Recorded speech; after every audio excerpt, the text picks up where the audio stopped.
especially cascade dispersions. Way to do that. Number 2E. Chris paid $3,000 for June electricity bill and received a July bill for $3,200 to be paid in July. This was really neat.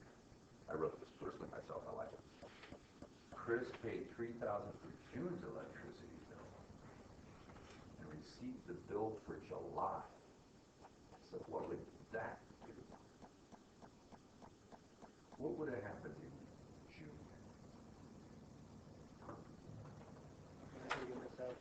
At 6:30, June 30th, what would they have done? Now this is already recorded. This isn't what they're doing now. That's what they would have done, right? What would it be? You got a bill for $3,000 for June, didn't you? Account payable. Yeah. So credit accounts payable or utilities payable, either one. For how much? 3,000. And debit what? Seeing as utilities for June. Utilities. Yeah, she used correct. Very good. By the way, to convince you, go talk to Dan Bauer. I was just having a conversation. Go talk to Dan Bauer. He was dean. He's a finance professor. Who's the chair of the accounting department? David Collins. Talk to Dan Bauer. His office is right behind Carroll Hub. You know, when you walk into Miles, it's right there. Go talk to Dan and ask him if he thinks you should do accounting and finance together. And when he gets done laughing, he'll tell you what he thinks. They're the same thing. I know it's just a couple class difference. That's why Yeah. Don't give up the finance. I'm not suggesting that. It's a great double major. Are you double majoring? What are you doing? I'm just kind of going to the MBA. Oh, you're thinking about the MBA. What are you doing right now? Business? Business administration and sports administration. Keep the sports administration. Replace business with accounting. This is a business degree where you get a really good job. Only you work a lot harder while you're in school. That's why you get a really good job. Right? Work pays off. Work pays off. Unless your parents are infinitely wealthy and you're just going to school for fun, and when you graduate they're going to give you $1 million or $10 million, then okay. God, wouldn't that be something? I can't imagine what life would be. Yeah, okay. Anyway. You could be Trump. Somebody give you the money, and then you, well, he made more. Okay. But they gave him a lot of money. Okay, so now what would happen then in July? Sometime in July, what would happen? What does it say? They paid the $3,000 bill. It'd probably be early in July, don't you suppose? What would they do when they paid it, though? Let's do that in there. What would they pay it with? Cash. Credit cash. And so this would happen, right, in July. What else would happen? Debit something. What is it? Okay. Okay. And then what else would happen on July 30th?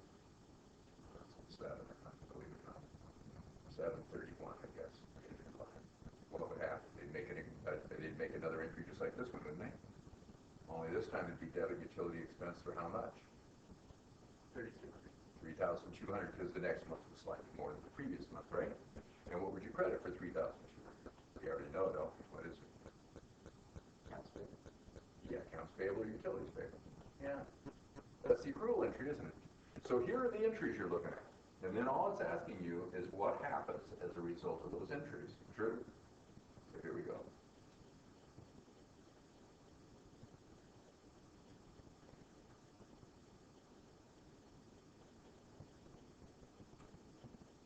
Take your journal entries and put them in there.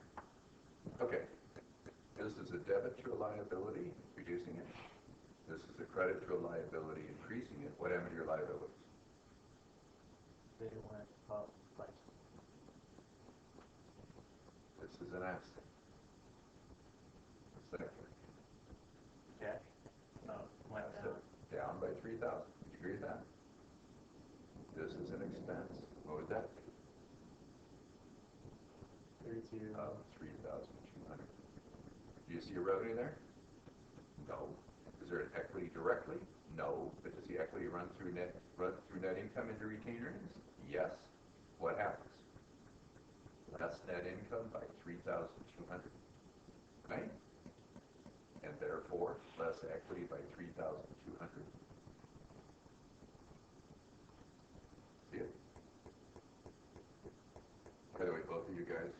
You're doing 102 this summer, right? Yeah. 102 this summer. Get it done. So 5 weeks. It's Totally scheduled. it's just the June and July portion, so yeah, 5 weeks. It's going to be way too easy. Do it I'm anyway. already signed up. Get it in. You are. 211 in the fall. Oh, you're good. You're in the county. Are you doing the same thing?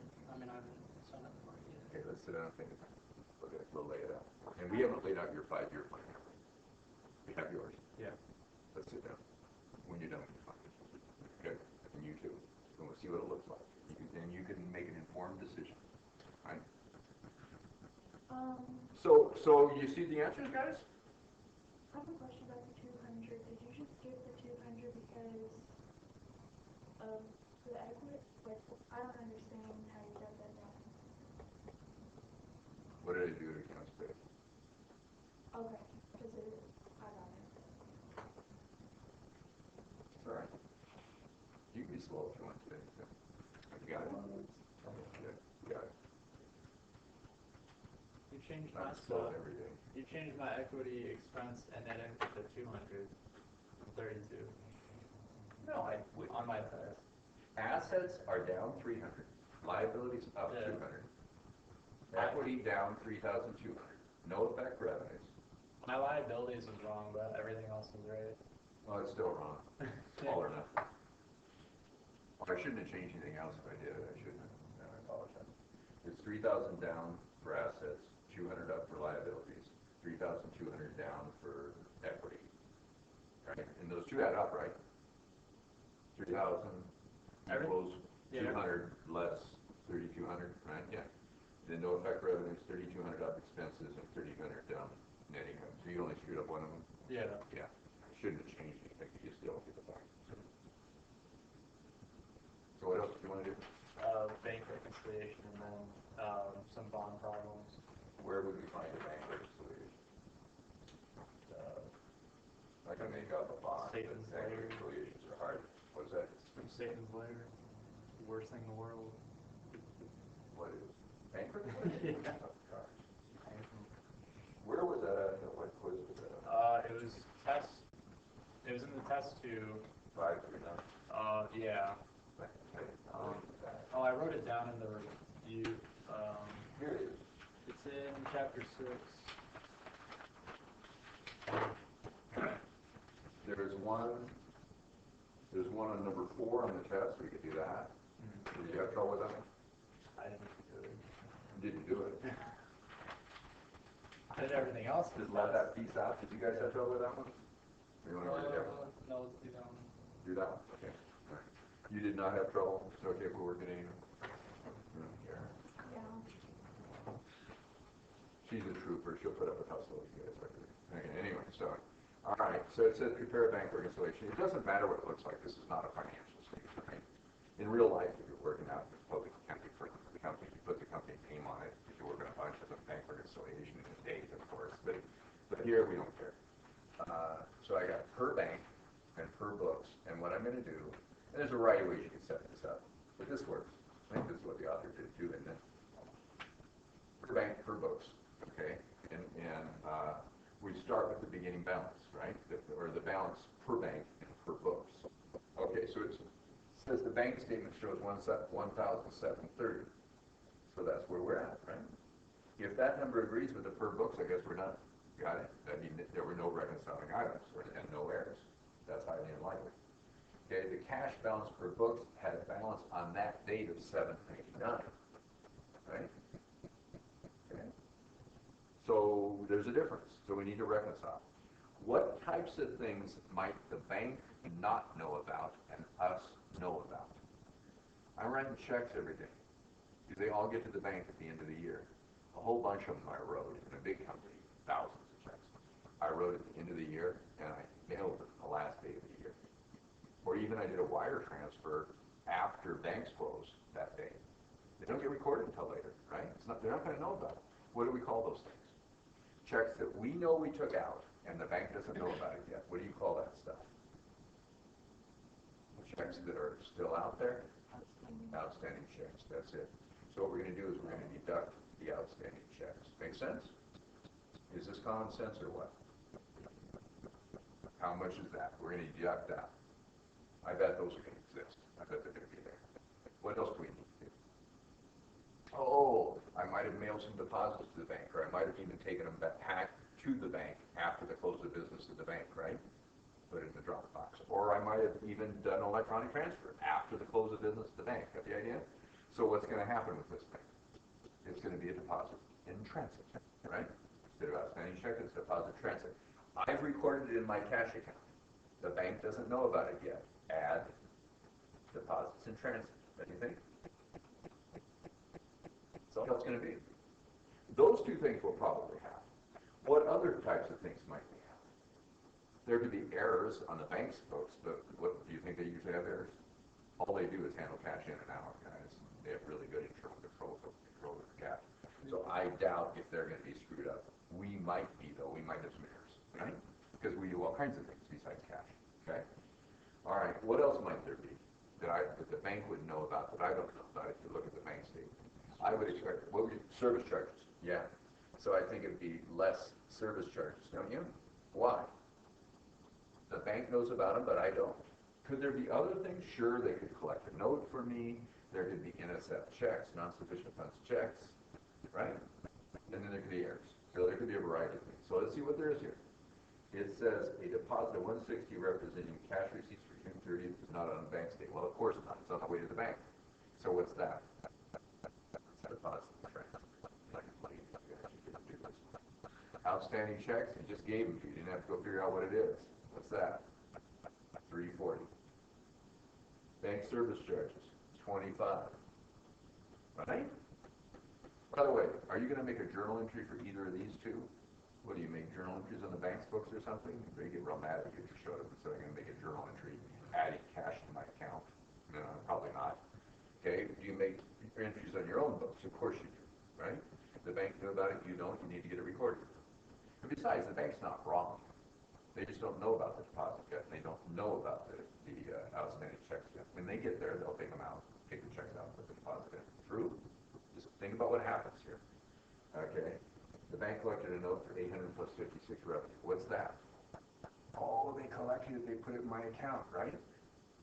So I'm going to add, I'm not even going to write it like this, 800 note. That's going to be what? A note receivable collected? Right? Note collected, I'd say note receivable because it's going to be my journal entry. Okay? Right? And then what? Well, I got some interest revenue with it. That even helps me do my journal entry later. That's 56. Right? They put 856 in my account. I didn't know they did. Now I know. It's out of the bank statement, right? Then there's an NSF check from a customer. Now what happened was a customer gave me a check and I either debited cash for the check and credited sales, or maybe I debited cash and credited accounts receivable, right? But is the sale undone? No. What am I going to do? I'm going to contact them and ask them to pay me. So hopefully it's just a mistake. Either that or it's going to be a bad debt. Right? So I could either take it to allowance for doubtful accounts, if I want, because I'm certainly going to be using the allowance method, right? Which makes up the accounting principles require the allowance method for your bad debts. So it's going to be either debit the allowance or debit accounts receivable, isn't it? Right? They're probably not going to debit sales. I'm going to reverse the sale. Okay? Be bad debts with so debit allowance. But I don't know if it's a bad debt or not. So what am I going to do? I'm going to go to accounts receivable with this thing, but I have less NSF check, right? NSF. So now it's an account receivable, right? What happened was the bank put the money in our account, and then they took it out, right? When they received it, they thought it was good, so they put it in our account. Then when it bounces, they take it out. By the way, there'd be a lot of fees too, right? Well, yeah, we have to collect from our customers. So the customer's bank's going to charge them a fee, right? Our bank's going to charge us a fee, and then we're going to try to collect from the customer. But anyway, they didn't complicate it like that. So it's all that bad. What is it, $80? Right? That's going to become an account receivable. NSF check, right? So now will I do it? But this is, if I had all this, I pray these two numbers agree. Adjusted balance. Adjusted balance. And if they do agree, I'm done. Okay? So add those up. Plus 1730 plus 160 less 340. That's all you got. Part of the problem with this is we've covered so much stuff that we get to this, burned out,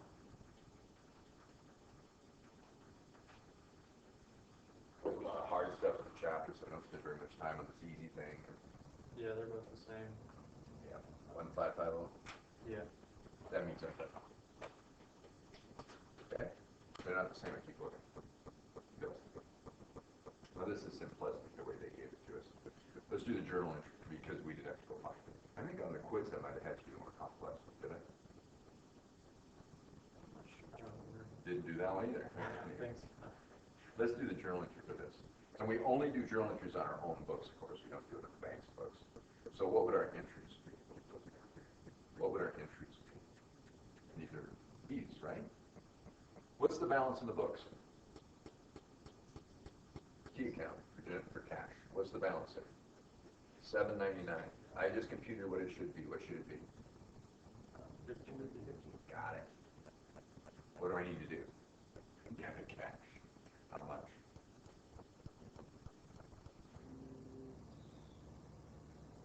$750 plus 1, $751. What that is? Now, what the author does is they debit credit cash a bunch of times, or anybody do that. They just do one, wouldn't you? Being lazy, right? Being in a hurry. Efficient and effective both. Okay, then what? What do we got? We got a note receivable that goes away, right?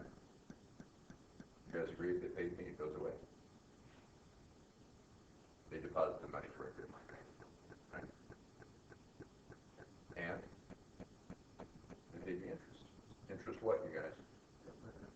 Earned it. If I had already accrued it, what would it go to? When I accrued it, I would have debited interest receivable and credit interest revenue, wouldn't I? What would I do now when they pay me? Debit cash and credit interest receivable. So I really should tell you whether it was accrued or not. Right? Probably so that's those two.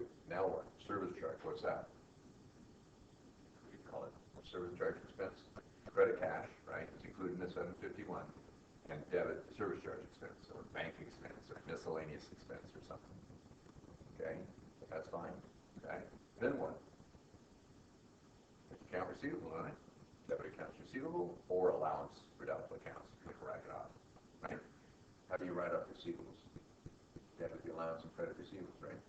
Okay, so I'd probably put it into receivable and try to get it from the customer, wouldn't you? I wouldn't just give up. Does that journal entry balance? Of course it does. Okay. Then if you realize that you're not going to get it, if you know for sure you're not going to get it, debit allowance for doubtful accounts. Right? Because I'd have a balance and allowance for doubtful accounts, and I found one of the ones that are bad. So, got it. So all this stuff really fits together, does it? When you get into 11, you'll really understand how things work in this. Then if you pull your hair out, that was chapter 6. Here. Give me a kind of quiz. 5 through 7. What was this one like? Was it? It's not any harder, is it? Well, no, you had to do some stuff with this one. This was harder. Yeah, let's do number 5. All right. Quiz 5 through 7.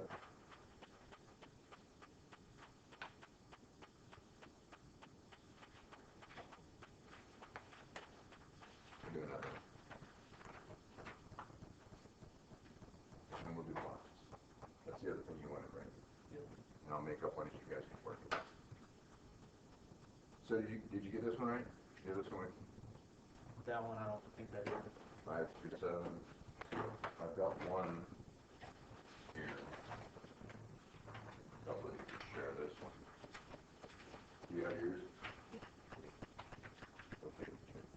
This is organization. You should have all of these in order. I do. I'm old, right? I don't have time to do this. I do it in my spare time, which I don't have.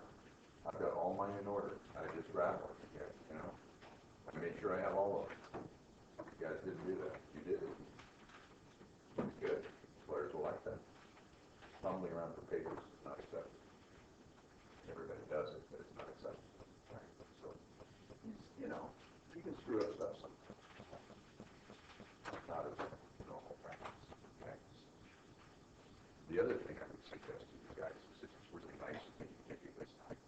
I don't want you thanking me. I don't want you making a big deal out of it.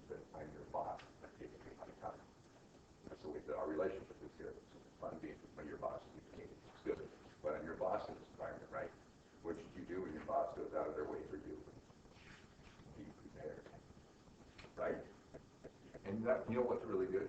You guys came in there, the three of you, and you decided what you wanted me to do. So we didn't just waste my time. Yeah, whatever. Very good. Keep that up. Okay, all that stuff matters, really matters. Okay, so you're sort of treating the person with respect, doing stuff for you, right? Making things work for you. Okay, it's hard to imagine if your boss is doing stuff for you, but they are. They just like go out there and hang yourself, right? Some bosses do that. I recorded that. All right, what would you do with this thing? In fact, you guys tell me what to do with this thing. How do you do it? Says throw it away. Where do you want to start? We're doing a bank reconciliation. What do you want to do? Write down what? Balances. Yeah, how about per bank and per books, or per books and per bank? I feel careless which one you put on which side. What kind of things are you pretty sure you're going to see? What you're talking about? Yeah. Sending checks and deposits. Yeah, which side do they go on? Sending checks going. Yeah, because we know about it, but the bank doesn't. You want to deduct those or add them? Sure, because the bank doesn't know about it, and they'll deduct them when they find out. Excellent. Outstanding checks, huh? Good. And then what about the, what did you say, deposits and transfers? What side do those go on? The bank, because they don't know about them. We do. We have deposited them, right? But they haven't added them yet, so what are you going to do with that? Add them? Okay, so we're expecting to find that stuff, so, I'd go ahead and put it down. I'm going to go find them. What else might there be? What am I expecting to see? Service charge. I would cut the service charge, right? And then there might be some other adjustments, right? On both sides, there could be some adjustments. That's possible, okay? Errors. It's possible for the bank to have an error. Doesn't happen often, but it could happen, okay? So what do you have? What's the balance per bank? 5,200. Really? You're doing a reconciliation at June 1st? I usually do mine at the end of the month, not the beginning. What's the problem? 11,045. Okay. It wants a reconciliation at June 30th, doesn't it? We're doing June 30th reconciliation, not June 1st. We did that. We did May 31st last month. So you want the 11,045 as your balance per bank? I agree. What if I gave you all the information except the 11,045? Everything else is in that column. Could you figure out what it is? I think you guys can add and subtract. Bet you can do it. Okay. Same thing on the cash side, right? If I gave you the beginning balance and not the ending, but I told you what cash receipts and disbursements were, could you tell me what it is? If you didn't know the 10A on the cash side, but I gave you the 5,500 plus the 9,000 less than 7,700, could you calculate it? Put it in a T account? Yeah. So I'll give you problems like that. The reason I mention that is in intermediate, I do that, people can't do it. They try to reconcile using the beginning balance instead of the ending, like you wanted us to do. Okay, so what do you think the balance per books is? 8. Yeah, because 8 is just, that's nice. So that's pretty easy. Now what? Well, It gets a little higher. deposits in transit at the end of the month. 400. Yeah, do you want to use the 600? Do you want to use the 9,200? You know what, they gave you more information than they needed. If pretend you don't know the 9,000 cash receipts. I thought I gave you a harder one. Could you figure out what the cash receipts must have been if you know that 9,200 were deposited at the bank? Got there, right? And deposits in transit went down by 200 from the beginning to the end. Could you tell me what cash receipts must have been if you didn't know that? You'd have 9,200 where it got to the bank, but 200 of that was a reduction in deposits in transit. So only 9,000 must have been received this time. True. Let me change it a little bit. What if you did not know the year-end deposits in transit, or the month-end deposits in transit, but you know the beginning? So put your hand over the June there, the June balances for deposits and outstanding checks. So you know it started at 600. You know that you recorded 9,000. So how much is the maximum amount that you get 600 that was in transit last month, right? Plus 9,000 from this month. 9,600 could have gotten there. How much did get there? 9,200, right? So how much didn't get there out of the 9,600? 400. You could have calculated that 400 pounds. I might do that for you. Okay? Make sense? Try it now. Leave your hand over the June ones there. Try the outstanding checks. What did we have outstanding at the beginning of the period? 300. How many checks did we write? On our general ledger, what did we write? 7,700. So what's the total amount that could get to the bank? The 300 was outstanding at the beginning, and we wrote 7,700 more. So the max that could get there is 8,000. How much did get there? How many checks were cashed? 7,475, right? What's 8,000 less 7,475? It's a miracle. It's 525, and that's what they've got, right? I mean, it's probably too easy. I should have got rid of that June column. Just left you, right? Let you calculate it yourself. So this is going to be pretty easy. What's the deposits in transit? You don't want the May ones. You want the June ones, of course. So what's deposits in transit? 400. Everybody agree? What's outstanding checks?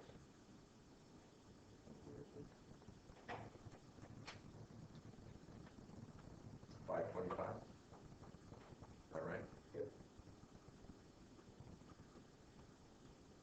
Okay.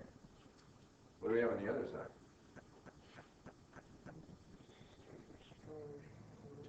Service charge. You want to put that in there? We subtract that, right? Less the service charge. What else do we have? Yeah, how much is that? Okay, so what do you want to do? That's going to go back into accounts receivable. 100? Anything else happen? The bank paid us interest? What's that? Give me interest rather than 240. Now that's everything they gave us, right? So what do you want to do? This one wasn't enough market, but you get the idea what I may do to you though? Yeah. A couple of different things.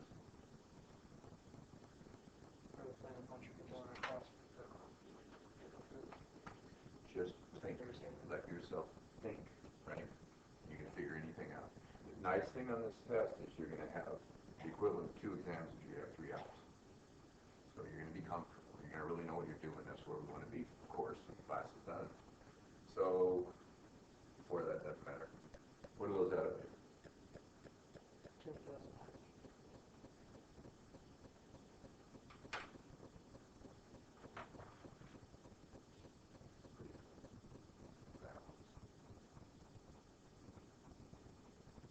I did a key, but wrote it down. Key didn't permit all the answer down. Okay, what else do you want to do, Mon? Is that enough in bank reconciliations? Yeah. Comfortable now? You need to know those anyway because you're going to do them in real life. Yeah. For yourself, for, you know, and for companies. Sure. And we have programs that do it. There's 100,000 outstanding checks. It'll add them all for you. Still got to do it. Let's do a bond. I got a piece of paper here called a bond. How about it's a $600,000 bond? The interest rate on the bond is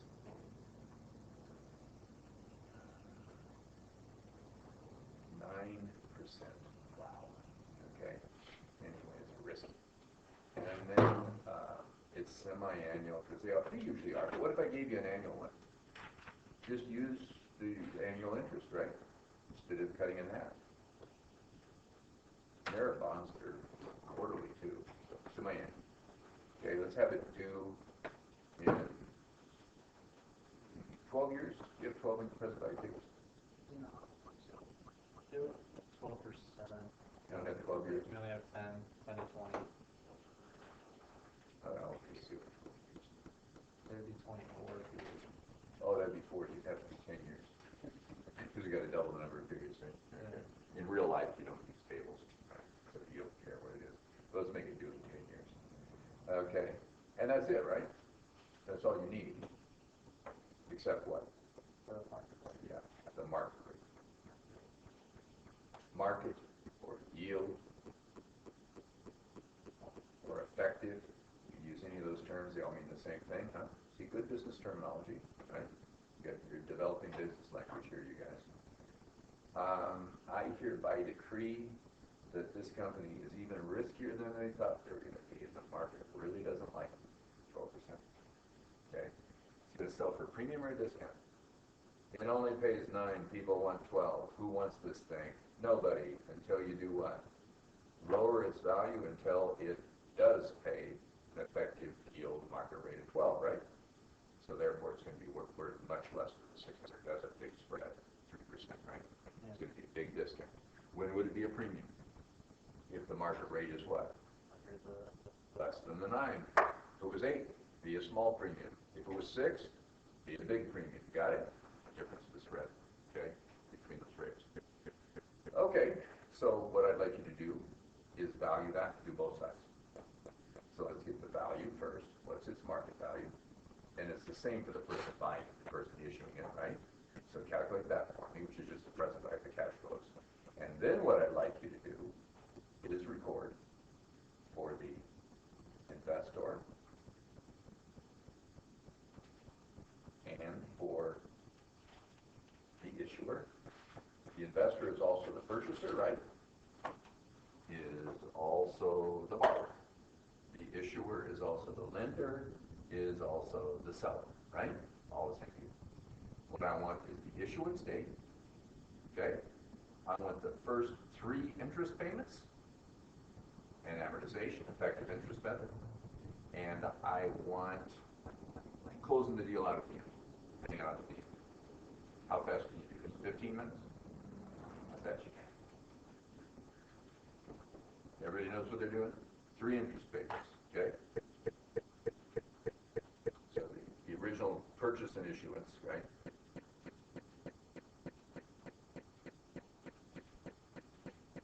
Okay, that's 1. Journal entries for that. After the value is 50. Number 2, 3 payments. Interest payments, right? 3 payment it in. Payment it due date. You got it? For both sides.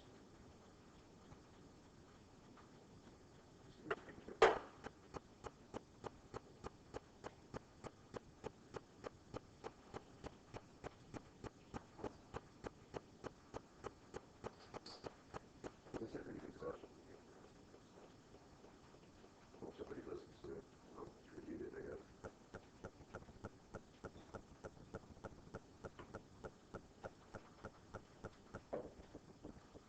How many videos did you guys listen to? A lot. You? You use them? Yeah. Okay, good.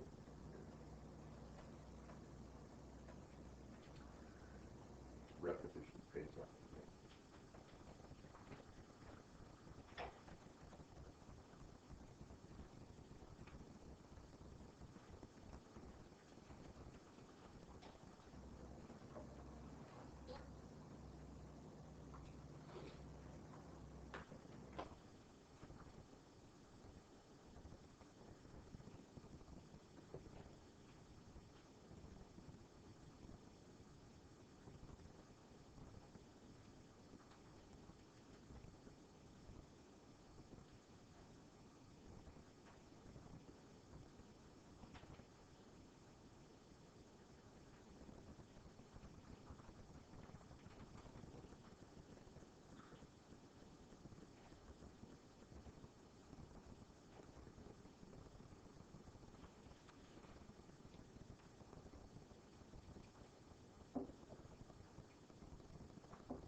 wants to do it 3 times and sell,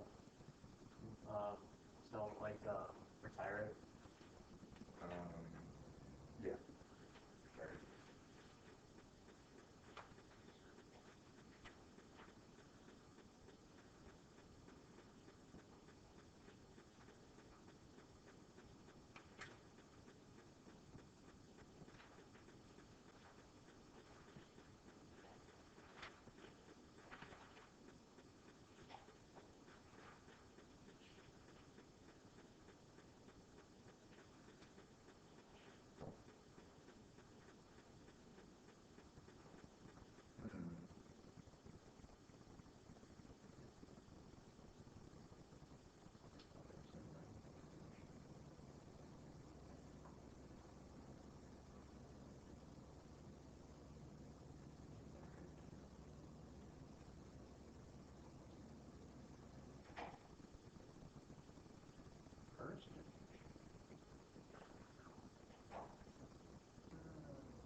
Okay, so what'd you guys get for market value?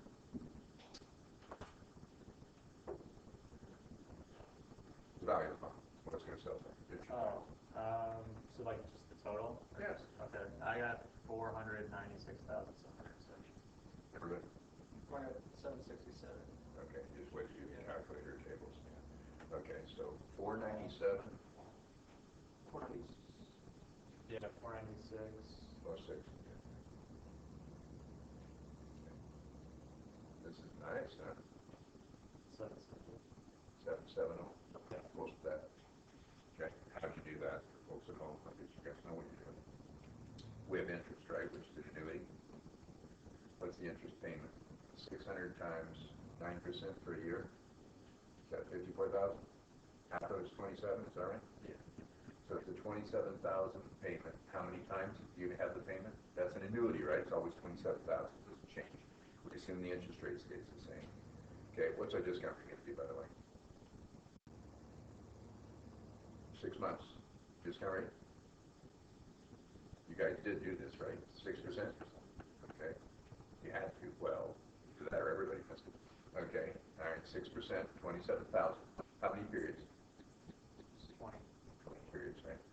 N equals 20. Got it made done. Okay. So we got an interest payment, which is an annuity payment, of $27,000. We are going to get the present value of it, right? That's an ordinary annuity payment. We're going to get the present value of that, which is going to be what? N equals 20. I equals 6%. You could go to the table or you could use your calculator, either way, right? And what's the factor? You use the tables. Get out the tables. 11.4699. 4699. Yep. So what's worth $11.47? 20 bucks. Receive a dollar at the end of each 6-month period for 26-month periods. All discounted at 6%.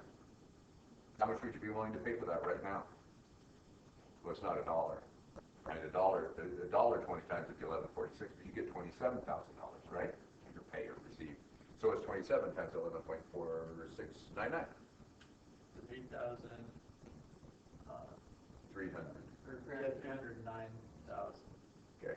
687. Excellent. All right. So that's what the interest is worth. The annuity, right? It's an ordinary annuity. That means it's the end of the period. An intermediate will have annuity due at the beginning of the period, right?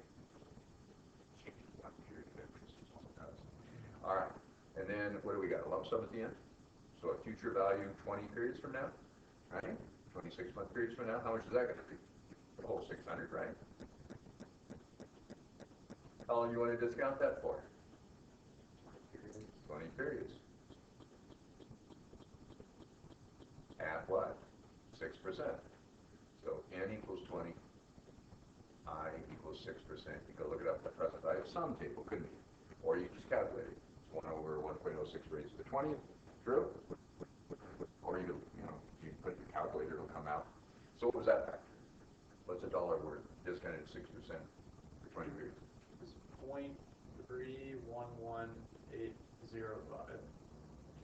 Do you believe that if you invest 31.1805 cents and leave it compounding for 20 periods at 6%, that it'll grow to exactly $1? That's all we're saying.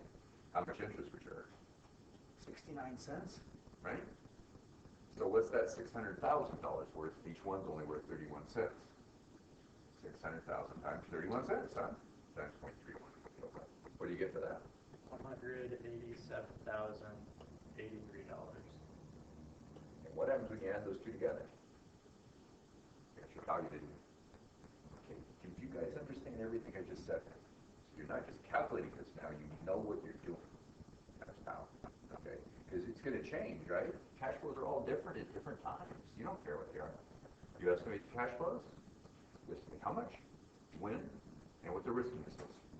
You can value anything. No, you can estimate the value because you don't really know what the cash flow is going to be there in the future. You don't really know what the risk level is. You don't know what the discount rate is. That's the risk, right? It's going to determine that. Okay, and you don't really know how long you're going to get it. And you certainly don't know if it's going to be the same every period. Now, in a bond, you do know, don't you? Unless they go bankrupt, they're going to actually pay the $27,000 every time, right? So bonds are easier than stock. Stock, we have a crystal ball, yes.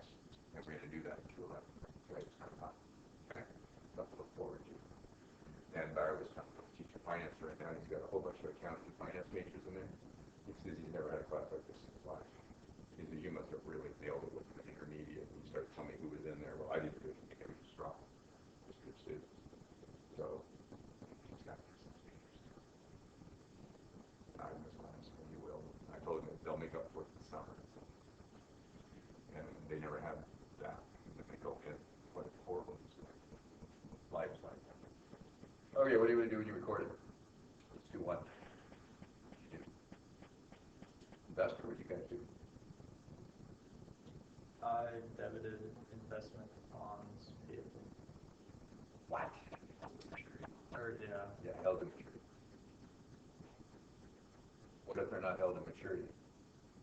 Then it's an investment fund. The other chapter. Investments in other companies. I'm not going to hold them to maturity. It's just like stock. They're going to hold it for a few days, up to a few weeks. Sure, that's what trading security. Yes. Whether they're going to hold it for more than a few weeks and up to a year. Investment available for sale. Short term. What if I'm going to hold it for more than a year? Available for sale long term. What if I'm going to hold it the whole time? Investment held in maturity bonds. Got it? Okay. So now you know what you're looking at when you look at the statements. How much is that going to be, by the way? You didn't do that, right? Oh, by convention, we don't show the discount separately, right? Okay, we show it just as a net amount. What's that going to do? Credit? That's good. Okay, all right. Okay, good. The issue. I bet they got the cash. They bought money. Sold the bond. What else? Oh, he wants to do a discount in bonds payable. I like it. How much was that?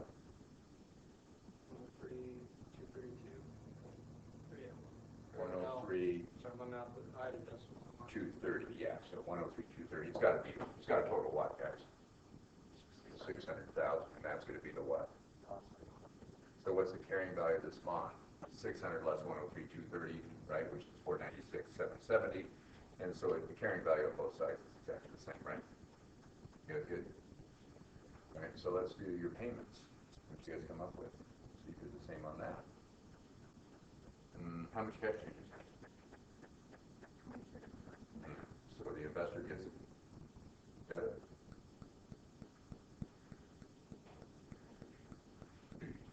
The issuer pays it, of course. They borrow the money. All right. So why does the investor pay it? Because they are, or get it rather, because they are earning interest revenue. I know I do this for both at all. That's okay. Why does the issuer pay it? Because they are incurring the cost of borrowing the money. It's got the use of the money, generating revenues with the money we hold. But one of the major costs of getting the money is the interest, right? Well, it is a major cost of earning those revenues is the interest. How much did you do for that? What'd you do? We had how much borrowed? 496,770, right? Did you take 496,770? It's the same on both sides, isn't it? Would you take it times? Would you discount it? 6%. What are you going to compound that? 6%, or you want to unravel the deal? So you just took 6% of that, didn't you? What number did you guys get? 806. Yes. Everybody agree?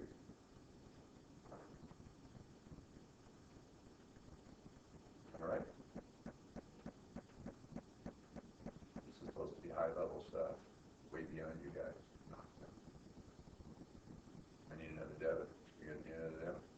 You did? Got the credit over here? What is it? We are amortizing the discount. Okay. Where's the discount for the investment? $500,000 bond, you're showing it 497. The discount's right in the bond, isn't it? Or it's a $600,000 bond. You're showing it at 497, aren't you? So what are you going to do? Debit what? Investment held in maturity bonds. You got it. That's the same account, right? So we're gradually increasing this bond, aren't we? By this amortization, right? And our interest revenue is more than the cash we paid. Why? Because the cash we paid is only 4.5% interest and the discount rate 6, right? Got it? For half year. 90% per year, 12%. Why? Okay. All right. What about the other side? Issue. Credit what? Discount. I don't know why you guys wanted to do this. It's too easy. Let's get it. I messed this up on the test. And now you can't understand why you did I it. knew the journal It's entry. going to work, isn't it? Yeah. Did you get it all right in the test? Did you? Well, after tutoring. Oh, no, I meant when for points. Did you get it all? No. Did you? For the there's Yeah, the test and the quiz, did you get all these points?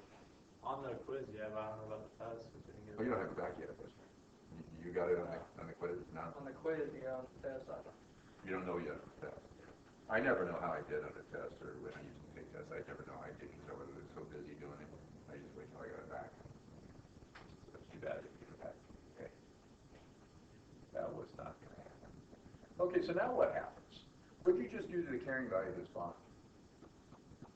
You got 496,770. You just added 2,806 to it, didn't you? So what's the carrying value now for the second? You can do an amortization table if you want. You have to have a table. 496,770 plus 2,806, right? 576. Yeah. Is that right? Yep. All right. And on the other side, is it the same value? Sure. What's 103,230 less 2,806? Whatever that is, that's what's left in the discount, right? Subtract that from 600, and what do you get? 499,576, right? It's the same on both sides, right, guys? Okay. So you don't have to really go through all that process. I always did it because I wanted to show you, but it is faster just to do it. If it's a discount, you're adding to the carrying value, right? If it's a premium, you're reducing it over time. No? Okay. Let's do 3 then. How much cash changes hands? The third one is, this is the first payment. This is the second payment, I guess, huh? How much is the payment? 27, of course. How much is the interest revenue? Just calculated it, didn't we? No, we didn't. 499,576 times what? 6%. Same 6%, of course. You're unraveling the deal. How much is that? 29,975. So it gradually gets bigger because you borrowed more, right? Okay, that's all that's happening. Okay, 29,976 because you're going to pay it. You only borrowed 497,000. You're going to give them back 600. You're giving them an extra 103 of interest, aren't you? How much is the interest paid on this thing anyway? You didn't do that. But how much is it? 27,020 times, right? $540,000, right? Total interest. Did you agree with that? 20 payments. Oops. 5, 4, 4. So if I'm paying 540 interest and 600 on the face amount, this bond's going to pay off 1,140,000, isn't it? Right? And that's only worth 496,770 at the beginning. The whole thing, right? Why? It's a huge discount, right? Yeah. Well, huge. 3,000.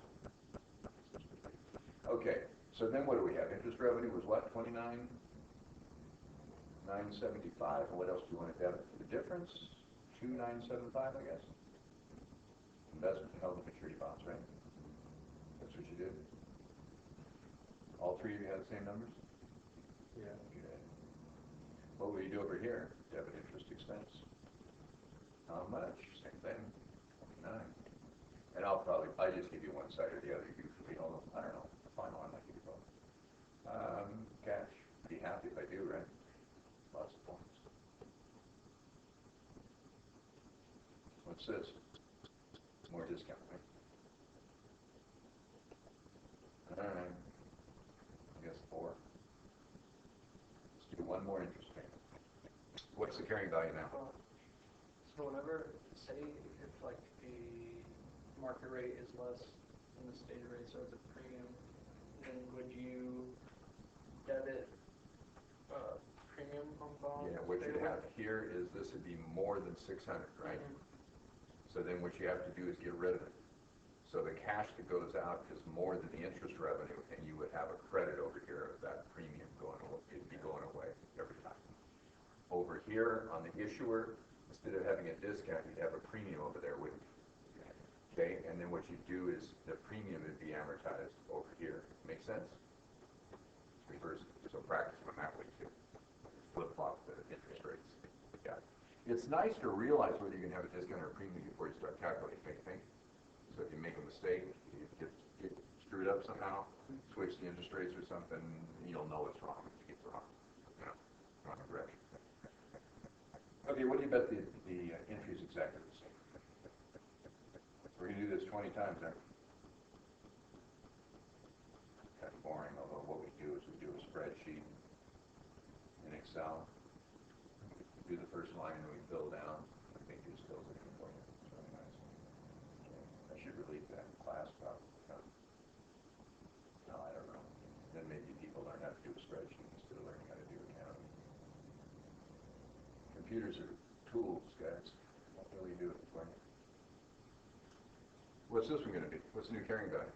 You got $499,576, didn't you? Right there. What'd you do? I have 500, or yeah, 502,500. Add 2,975 to it. That's it, right? Okay. How much is that? 502,551. That looks good, right? Times 6%. how much is that? Yeah, 30. 30,153. Okay. We got our interest expense, don't we? Which is our interest revenue, of course. We're doing business with each other, you know. Cash is 27,000 still, every time. So you see the interest keeps getting bigger, doesn't it? And then what do we have? 3153? Yep. And we can get the new carrying value and keep going, and we can do it 20 times. After I have done it 20 times, what will be the balance in investment held to maturity bonds?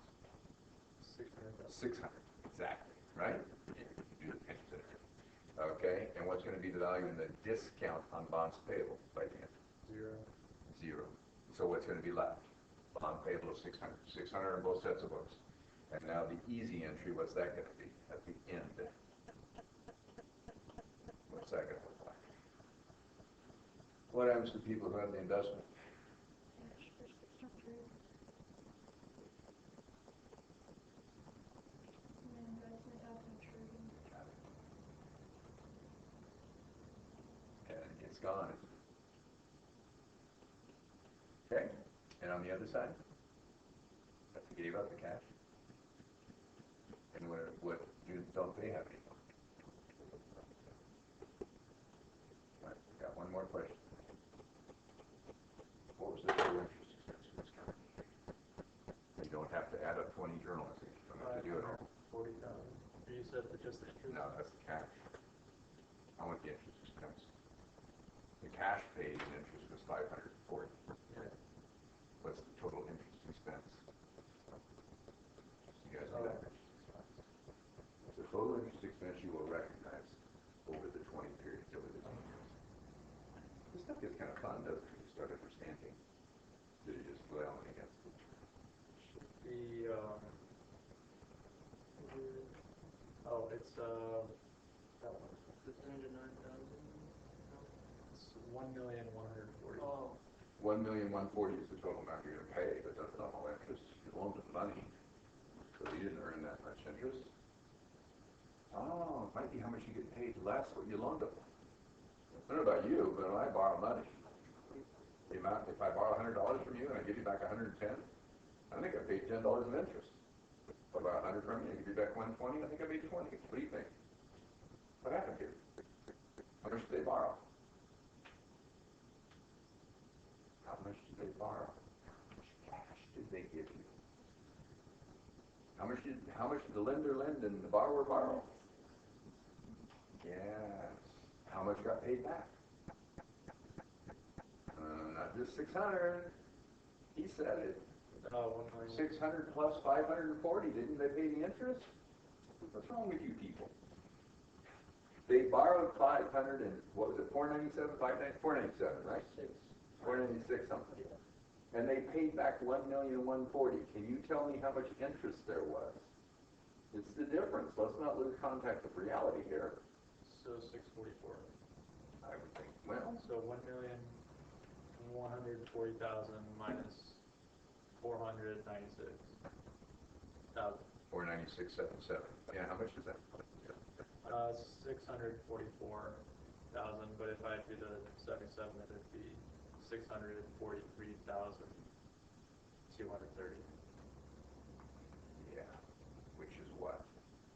540,000 of cash interest as we went, plus I paid them back 600 when I only borrowed 496.70. What's the difference? The discount. All you had to do, you guys, was add the 540 of cash I'm going to pay in interest, plus the extra 103,230, right? Of discount. You borrowed 496,770, and at the end you're giving them 600,000. Don't you think that's an extra 103,230 of interest? Of course it is. Why didn't they give you 600,000 for your bond? You're going to pay them back 600 because your 540,000 interest was not enough. Because you're only paying 9 and they want 12. This way they got 12, right? So it's out in the marketplace. The company decides they're going to issue a bond, right? They guess how much the interest rate is going to be, right? Based on their riskiness, what's going on in the economy as a whole, they guess, right? And then you print up all these bonds, right? You give it to a registrar, right? And they issue it. Somebody's issuing it for you. That's what they do. They're issuing it for you. They're already printed. Is the market going to agree with what you estimate? Probably not. They'll usually be closer than this, won't they? But can you imagine a bond would be issued and it's paying 9% and maybe the effective rate is close to 9 and then something goes wrong in the company and suddenly it's 12? What happens to the value of their bonds? Everybody wants more interest.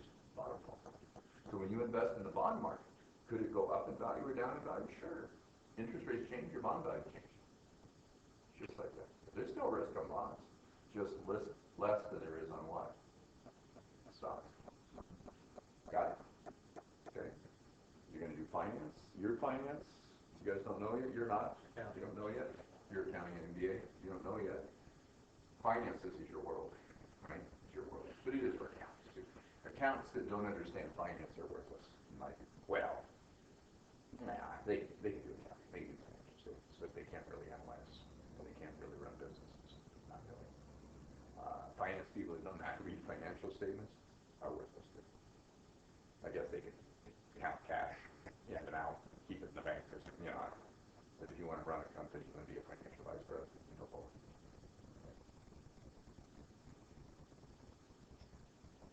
Maybe something else? What else do you know how to do? You knew how to do that. You guys know how to do cash flow statements? Are those automatic? Those are a lot easier than, How about, how many points is that on final? 25? 20? What is 200 divided by 40?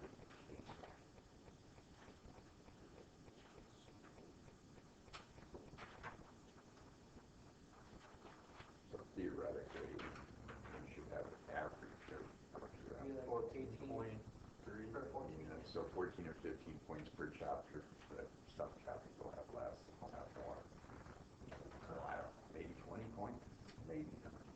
We could go over the FIFO, LIFO, Just about to say. perpetual, periodic, like the big thing we have to do for like Okay, you want to do it? available inventory.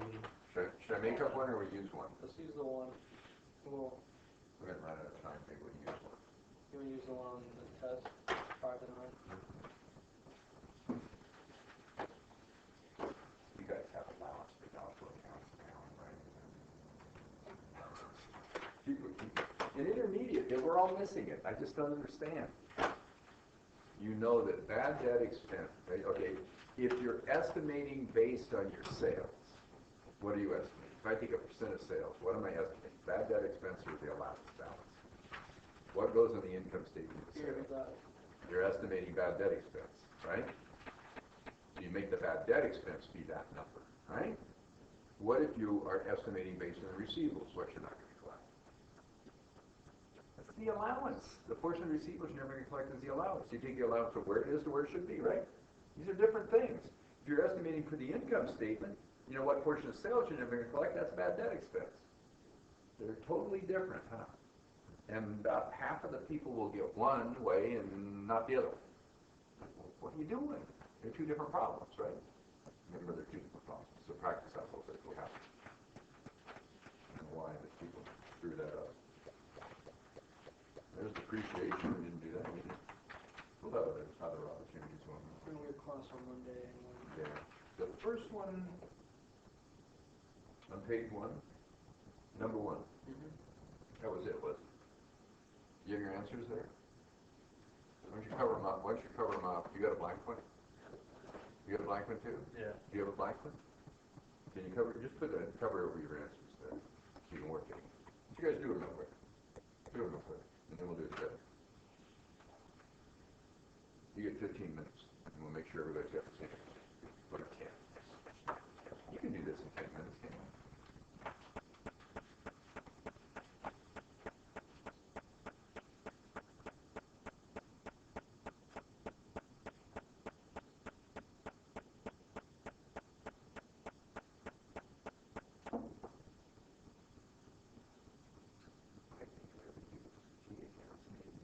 Possible schedule either way.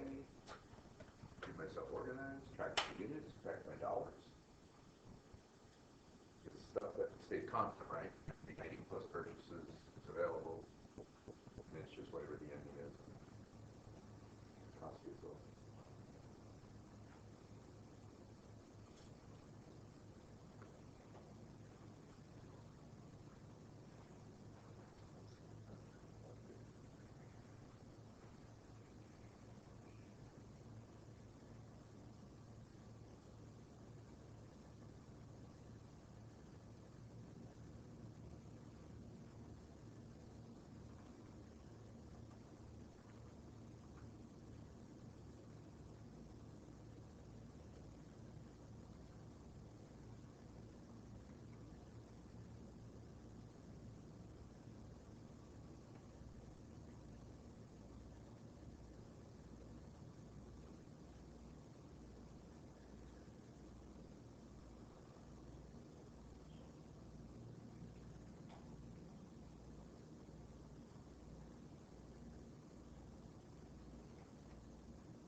the new system that the university has is wiping everything out and scheduling rooms. They'd be going nuts. System what? They're not integrating well. They have a new system, an old system. You know about that, right? Because summer's on the old system and fall's on the new one. All the room scheduling for the fall has been destroyed. Poor people. Called a room schedule. Yeah, in the classroom, events. Really? Yeah, it was going. Well, So they don't know what rooms my classes are in. That's why it still says weird things. So we ready? That's again. Let's do it. Okay, let's do quantity maybe, right? You can do it any way you want, but this works pretty easy, I think. Inventory units and then inventory in dollars, I suppose. Okay, what do we have for beginning inventory? $10 each. $10 ones. Okay, so that's $800 beginning inventory, is that right? And in real life, of course, all these methods would have different beginning inventories because they have different ending inventories, so the process is the same. Okay, what's the first thing that happens? You got to keep them in order for perpetual. You do not for periodic, but you might as well keep them in order. Okay, what do you got? Purchase first or sale? And this time it's a sale. Could be a purchase, right? How many we sell? 48. Okay, and the sales price is 15, right? Is the sales price always 15? Yeah. Yeah, I made it 15, but so we can get the sales pretty easy. We just have the units we sold, and they could be different sales prices, of course, real life. Okay, anyway, but that's not the cost, is it? So for sale one, what's the cost? I don't know. It depends on the method I use, right? Okay, that's the whole deal. I'm trying to value those. Okay. All right, then what? The first purchase is 120. What do we pay for? And they could go down in price, of course. Right, they don't have to go up. What's 11 times 120? $1,320. 1320. Okay, so now I have 800 plus 1320. Right? Yeah. Okay, less what I sold if I could perpetual. Then what happens? Another sale, probably. How many? What did I sell for? 15? Okay, so do I know what they cost? Of course not. What I'm doing here is figuring it out. Okay, then what? Purchase 112. Okay, how much is that? 1200. Now what? 80 and 15. Can I make this long? 80 at 15 also, so we keep my sales pretty easy. So what is it for sale 3? I don't know. I'm doing it. Okay, then what? That's it. So my ending inventory is how many units? 80 plus 120 plus 100 less 40 less 90 less 80. What'd you get? 90 was it? Yep. Okay. And then what do we have in terms of dollars? I don't know yet, right? So what I'm going to want to do is I'm going to want to take my beginning inventory, right? Add my purchases, get my available. And then if I subtract whatever I calculate the ending to be, I'll have cost of goods sold for all the different methods, right? And sales is going to be pretty easy to come by. What's sales going to be? It's 40 plus 90 plus 80. How many units did you sell? What's that? How many units is that? 40. Did I ask for that? I did, yeah, I did gross profit. So what's sales? How many is it? 130, 210? Yep. All at $15? How much is that?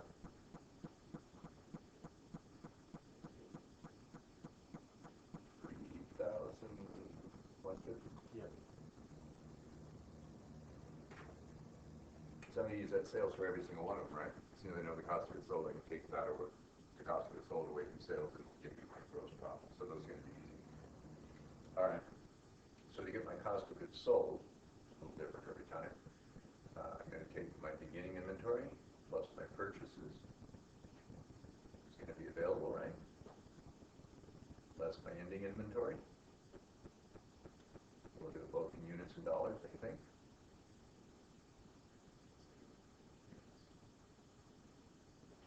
Dollars. Okay. My beginning is 80 units for $800, is that right?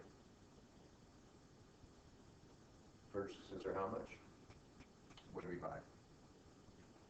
Looks like 220, is that right? That's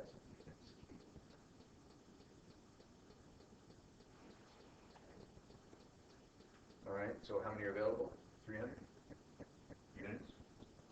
Okay. How many are left at the end?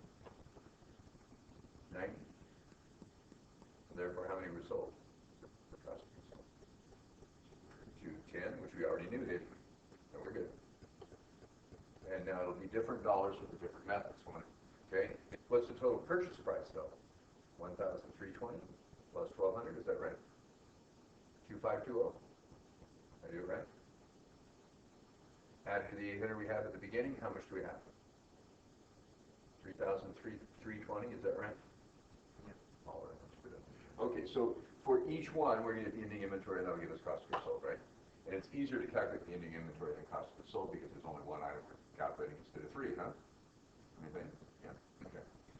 All right. So let's do the easy ones. Let's do periodic first, huh? Oh, and a really nice thing is that periodic and perpetual for which one are the same? FIFO, that helps because you're always taking the oldest ones. You always have the oldest ones left. Yeah. So once we get one of those, we got the other one going. Okay. So what do we want to do for FIFO? First in, first out. I assume I bought everything, then I sold stuff, right? That I'm going to sell what? The beginning first, and then the first purchase, and the second, and the third, and so on. So if I have 90 left, which 90 do I have? This is easy. $12. Yeah, 90 of that 100, right? So I've got 90 units. Ending inventory is always 90 times 12 bucks, right? Because that's the most recent purchase. And what screws people up is first in, first out. They'll think, oh, the first ones are in the inventory. No, they're out. They're in cost of goods sold. Good? What's 90 times 12? 1,080. Okay, so if that's ending inventory, and that's going to be for periodic and perpetual, right? FIFO. We got both of those in one. Okay, so it's going to be 1080 for ending inventory. If ending inventory is 1,080, and we have 3,320 available, what's the difference, which is what we don't have left, is cost of goods sold. How much is that?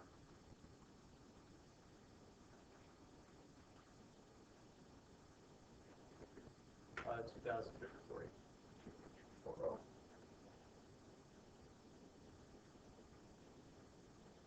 Okay, now, what is gross profit? Look, you guys, if the sales is 3,150 and the cost of goods sold is 2,240, I think you could take the difference between them and you find out what your gross profit is again. 760, 150, 910. 910.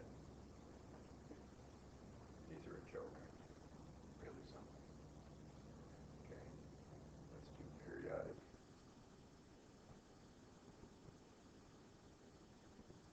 Life. This one's easy too. All the periodic ones are. What do? I have 90 left. I pretend I bought everything and then I sold the most recent ones. Even that's physically impossible, you're right. But remember, you don't know when you bought it when you sold it. So what do you do here? I need 90, so I go back to the beginning inventory. I've got 80 at what? That's 800. And then what else do I have? I need 10 more. 10 units of double 10 from the first purchase. Got it. How much is that? 110? I got the same number. No, it's 108 gross profits. Whoa, wait a minute. Is that right? 800? Something else, right? Yeah, 910 Answer's 910. is for ending inventory. Oh, okay. It is. Okay. Well, there it is. Blind. I got the periodic from that file. I have the right answer. Awesome. Okay, so what's the ending inventory? You add it together. How much is that? No, This is was 910. 110. This is 910. Yeah. That didn't work. Okay, there we go. All right. goods sold. What do? You take 910 away, right, from 3,320 that we have available. And what do you get? Obviously, you're going to get more if you have a smaller inventory. By 170, you can have 170 more. Right? So what's that, 1,080? Is that right? 2,410. What did I do? I don't know. What was it before? Oh, 2,240. Yeah, 2014. So 170. All right. And what's gross profit? 2,410 away from 2,150, right? Go to the sales. How much is that? 740. So your inventory method will make a difference in net income, right? Yeah, change inventory, you change net income. All right, so then let's do periodic average, which is going to be a weighted average, right? Because I pretend I buy everything before I sell it. Okay? We keep track of it. Okay? So what's the total number that you have available? 300. Be sure and include the beginning inventory, guys. That's a common mistake. Don't just take the purchases, okay? Because it's everything that's available. And what do we pay for it? 3,320, right? So could you take 3,320 as the total dollars available and divide it by 300 units? And would you get the weighted average cost? Sure. How much is that?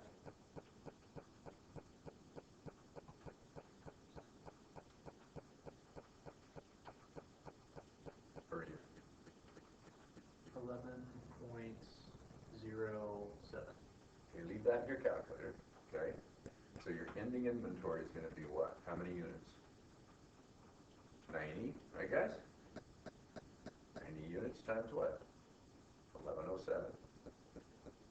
What's your cost of goods sold going to be? How many units did you sell? 210, right? 210. You guys agree with me? That's 300 total times 1107.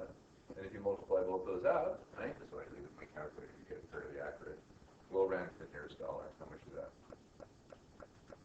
For the ending inventory, it's 996. And then for the cost of goods sold, 2,325. 24, I hear right. It has to add up to what? Oh. 3320. Okay, so what? Round it. Yeah. Yeah, okay. Those two have to add up to 3320, correct? Okay? By the way, what you could have done instead, of course, is don't do the cost of goods sold multiplication if you don't want to. Or you could just prove yourself right. It's always nice to have a double check. All right, so what do we have here? What's the ending inventory this time? 996? What's 996 away from 3320? 2,324. It's a miracle. Okay, sweet, same answers, of course. And then what's our gross profit? 3150 again, less 2324, right? What do you get? 826. Okay, so of course everything changes, right? You know the question. Mm-hmm. You have to on test? Did I do it wrong? No, that's right. No, you got it right. But on my test, I got it right, and you marked it wrong. Not ever looked. Oh, wait a minute, there it is. At weighted average ending inventory of 996. LIFO I have 910. Ending inventory 1080. Now, we didn't do the gross profits on the periodic, we only did professional. These are periodic. So all you had to have was the ending inventory. This one, right? And this one. You have one of those right in the market wrong. On my, like for LIFO, I had 910, 2,410. Yeah, but those aren't, these are perpetuals here. These, Was this perpetual? Or was this periodic? this is periodic down here at the bottom. Oh, I was Perpetual. confused as to why. Perpetual, I thought we were periodic, you flip-flop it. Yeah, Because I flip-flop it. Okay, that's Yeah. my fault then. I misunderstood you. Yeah, that's why I highlighted. I did that on the test then too. Oh, man. That wipes you out.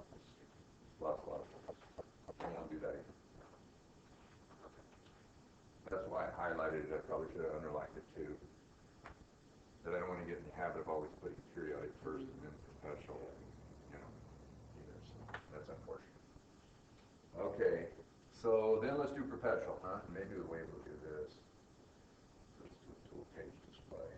Okay. Whoa. There we go. All right. So let's do a T account. Put in. Now, we already know what perpetual FIFO is. We already did that, right? Yeah. Because you have those answers. Okay, they were the same. So it's 1080, 2240, and 910.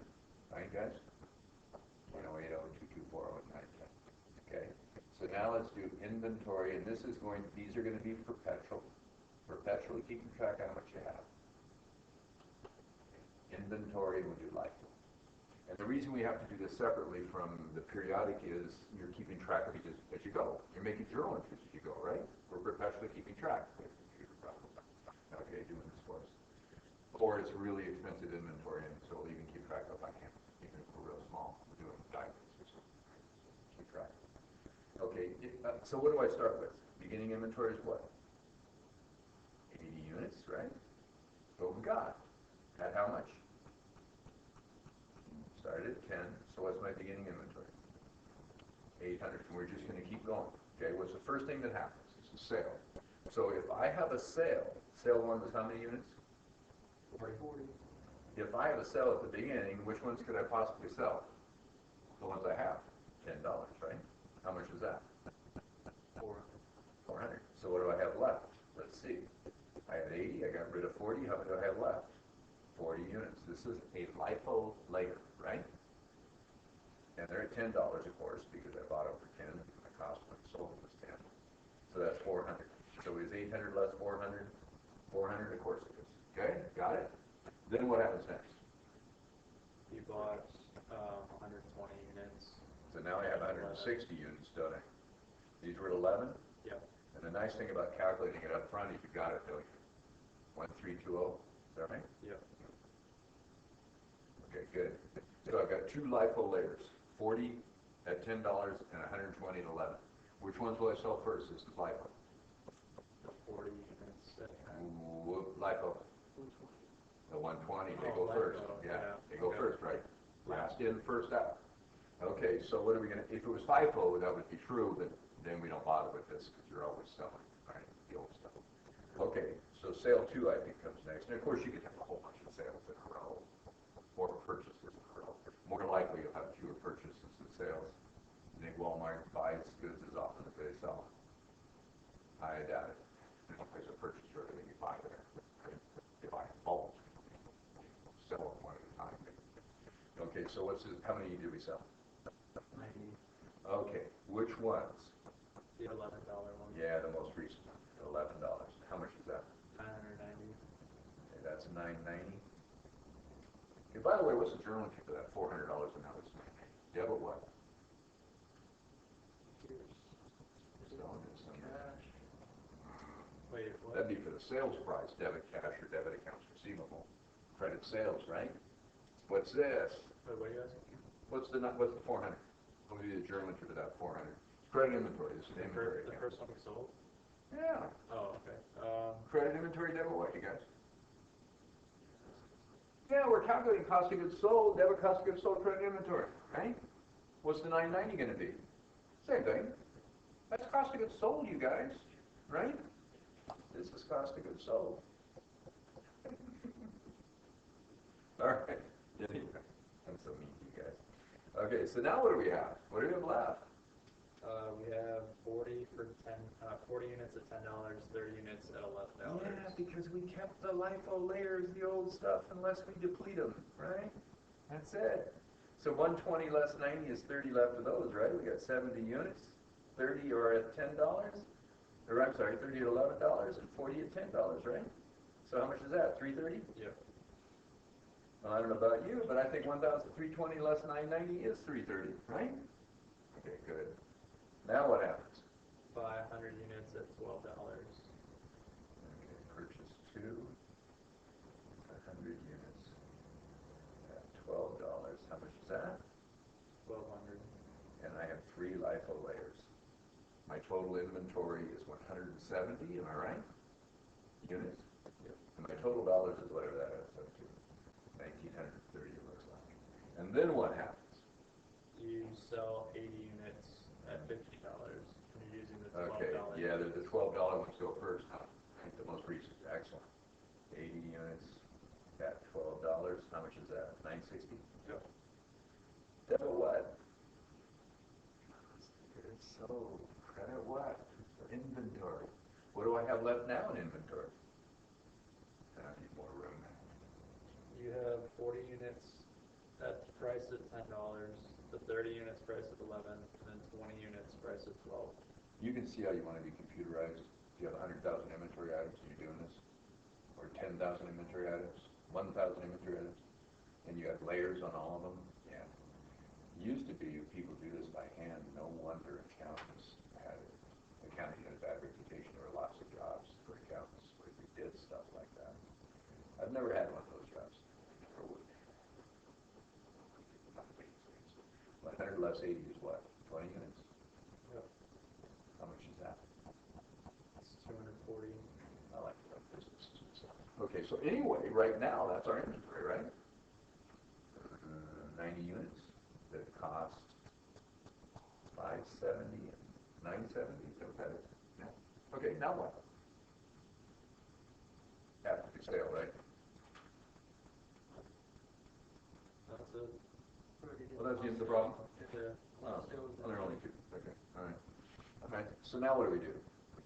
Figure our ending inventory? How many units? Oh, it's 90. That's the same as we had, isn't it? Of course it's 90.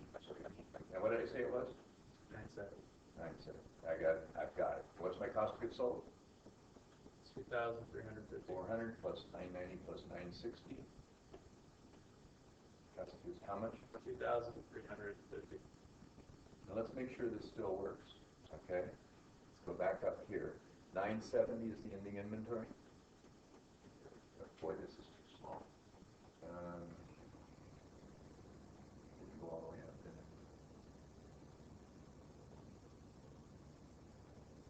Oh, there we go. So what do I need to do? You can see how small the heat is, right?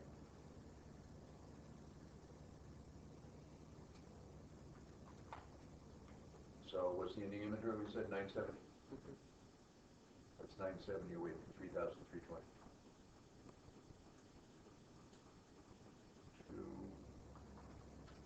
2,350. Is that what we got down below? Yeah. 970 and 2350, half year. Okay, good. And you might want to do that.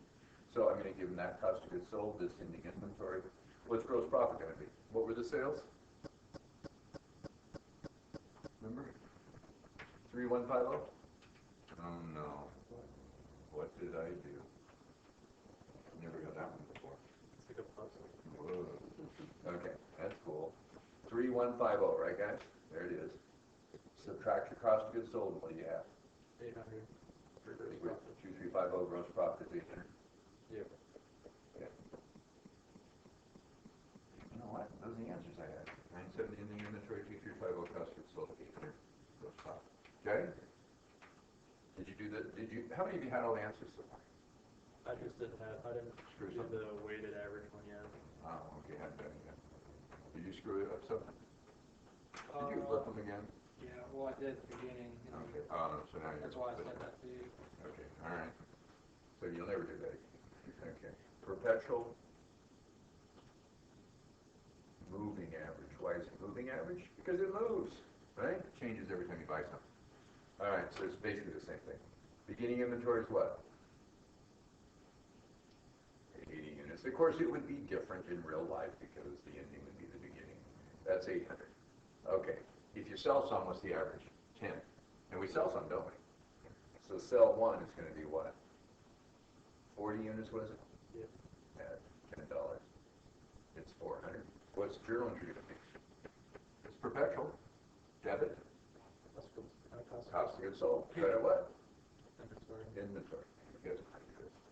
Okay, then what? Purchase one, I guess. How many units was it? 120 units at $11. That's why I like calculating it all at the beginning. You got them. What's that, 1320? Yep. All right. So now what do you have? You need to add all those up. 40 plus 120, right? You guys with me? 80 Oh, yeah. less 40 was 40 plus 120. You got 160 now? Yeah. You could have done a subtotal before that, but you don't have to. Okay? And we are going to calculate an average. What do we have? 800 less 400 is 400, right? Plus 1320 is how much? 1720, is that right? Yeah. Okay, that good, guys? We were down to 400 and we added 1320 more. We were down to, from 80 down to 40 units and we added 120. Okay? Take 160 units and divide it into 1,720 and you will get the average. What is that? $10.75. Okay. Now what do we do? A sale though. How much is sale to? How many units? 90. What did they cost? $10.75. You got it. Take your 1075 times 90 and that'll give you your cost of goods sold. How much is that?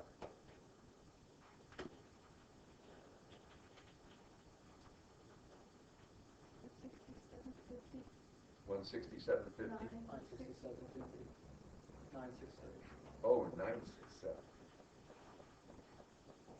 Yeah, that doesn't look like enough, dude. So let's say 968. Is that right? Yeah. Close. All right. In real life, of course, it's probably computers doing it. Okay, so now what do we have left? You take 160, right? Less than that. They're going to still be priced at the same level, right? There's 70 units. I'll do the subtotal this time. Still at 1075, right? And that's going to be 1720 less 968, right? How much is that? So just 70 units and the At 1075. Seven. Rounding's going to throw us off a little bit. 753. So I'm going to say 752 instead, right? So backwards. 1720 less 968 is 752 probably? Is it? Yeah. Okay. Now what happens? Purchase two? How much was that? 100 units at $12. Same ones, right? That's 1,200 in it. Okay, so now how much do I have? Add them up, 170 units. I'm going to calculate the moving average. It's that 1,952. Yep. Divide 1952 by 17. What's your moving average? 11.48. You don't really need that one, do you? If you don't have a sale. But if you did have a sale, it'd be at that cost, right? We have sale. We have another? Yeah, one more. Oh, we had 3 sales and 2 purchases, so we did. Okay, all right. So sale 3 is what? 80 units. I guess we do. We have to get down to 90 at 1148, because that's the average we have now. Is that right? What are you going to have left? What is that? What's 80 times 1148? Because that's the cost of goods sold, right? It's 918. 918. Yeah. That's going to be cost of goods sold for this one. Debit, cost of goods sold, credit inventory. What do we have? 90 units left? At how much? $11.48. X. And what's that? That's $1,033. 3 more. Everybody. Okay? 1952 less than 1034. True? So my ending inventory is 1034. You guys agree with that? 1034. Come on. Ending inventory. Okay? What's my cost of goods sold going to be? 2,286. 918 plus 968 plus 400 is what? 2,286.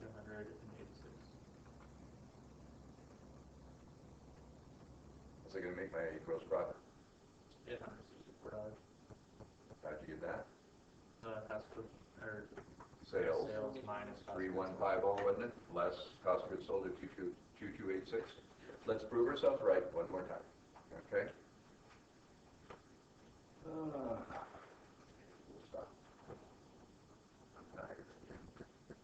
Well, that's right, you guys have to go study. I'm going to go grade your tests.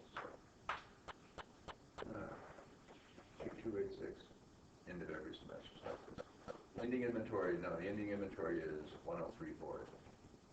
It's 1,033. Ending inventory. No, I wanted 1034. It doesn't matter, it's rounding. What's 1034? I erased part of it. Way to go. What's 1034 away from 3320. Is it 2286? That helps. 3320. 3320 we had, right? Available. 2,286. Yeah. Ta-da. Ta-da. You get them all right? Did you get them all right? You do it now? Yeah. Got it. Good. Everybody at home knows how to do it. We're going to nail this. Bye. Study hard. Study hard.